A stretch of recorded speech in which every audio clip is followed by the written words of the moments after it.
Alopecia, from Follicles to Chronicles. Preposterous it may appear, the very thought that alopecia can actually be of use to someone. Well, first goes your beloved hair, then gradually your self-esteem, and before you know it, voila, you're officially booked to be one in a million. Well, at least that's what the statistics say. But what if you don't want to be a one in a million? What if you just want to be a plain, old, simple one? This is something I think every alopecian struggles with till this day. And yes, I just made that term up because one, after all this, I think I have a right, and two, it's sort of fancy. My story began back in grade 10. School was finally over, and apparently I was too, because I remember the thought of college hitting me like a meteorite, and trust me, I was as prepared as a hibernating frog.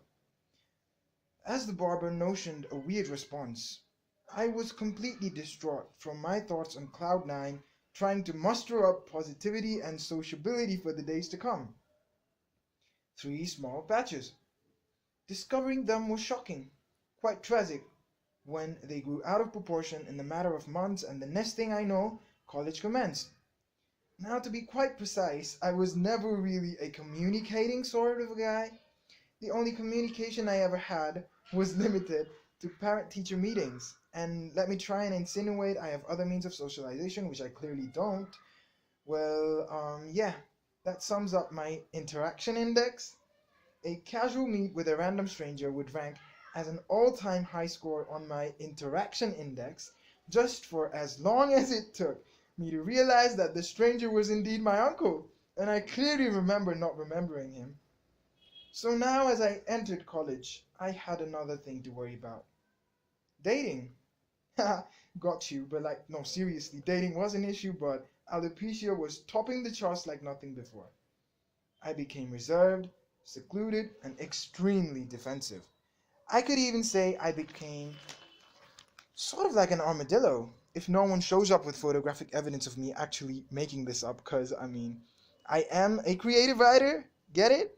A diluted and more subtle term for getting away with being an antisocial psychopath. Woo! Anyways, as college went by, I slowly became devoid of what you would characterize as normal. I hung out with absolutely no one, was scared to even grab a bite in the canteen, and worst of all, I was silent. And believe me, for a restless spotlight freak like me, that feels like a stake to the heart. By the time 2 years went by, I had mastered my art of seclusion, not particularly because others didn't want to be with me, but more so because I was ashamed of myself for not feeling relatable. Who could blame me? In a time of set wets and apaches, I was this loner guy who lived in a nutshell and fed off my suppliers just to get by. I had been constantly telling myself that alopecia would go away, and when it clearly didn't, I was finally about to lose it. You'd assume, when I look back now, almost 2 years I suppose it's been, I'd give everything I had to make certain I didn't have to suffer the way I did. You'd think, oh my god, if only I had hair. Well, you know what? It's just the opposite for me, and sometimes this very thing amazes me even still today. Sure, I didn't have a ball with my friends, or I didn't see the movies I wish I'd seen ages ago, but in that time, in that very specific time, I learned life's greatest lessons, which I think people only tend to learn through a drastic rupture in their day-to-day life functioning. Hair, I realized, is completely not a definition of who I am. And to those who are okay with me being the way I am, are indeed people who are embodiments of non-judgmental personalities. Years ago, if you'd asked me what my type was, I would have ranted on and on about some shitty bodily feature that I admired so much, and how I'd give everything to have a person that was my type. But living with alopecia, and we don't share any rent money, but whatever, living with it has revolutionized the way I think and perceive people in life. Turns out I don't have to give a damn about people just because I like the way they portray themselves. especially if that means you cut off experiences with the ones that hold you dearest to their hearts. When you select, you miss out on what could have been. And for me, that's an option I am opting out forever.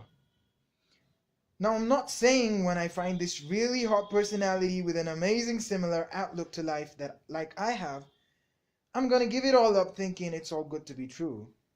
All I'm saying is that if a person gives me the time, the effort, and the affection I so relentlessly seek, he or she is open to my inner circle anytime.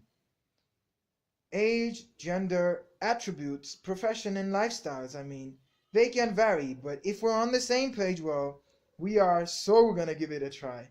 Be it a blossoming friendship, or a romantic inclination. So then, from the follicles I had lost almost 5 years ago to the chronicles I foresee for my future, one thing has definitely stayed the same. No, it's not my personality, and believe me, I want to say that so bad, but if I'm being brutally honest, changes have come, and come on, a guy can only do so much. But yes, my naivety has not changed one bit. I know it sounds scary to be naive, especially now when everyone is so thick-skinned and so much armed with their verbal abuses.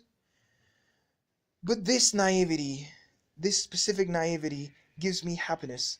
And if I can be happy with all my imperfections intact, well then that says something about me, right?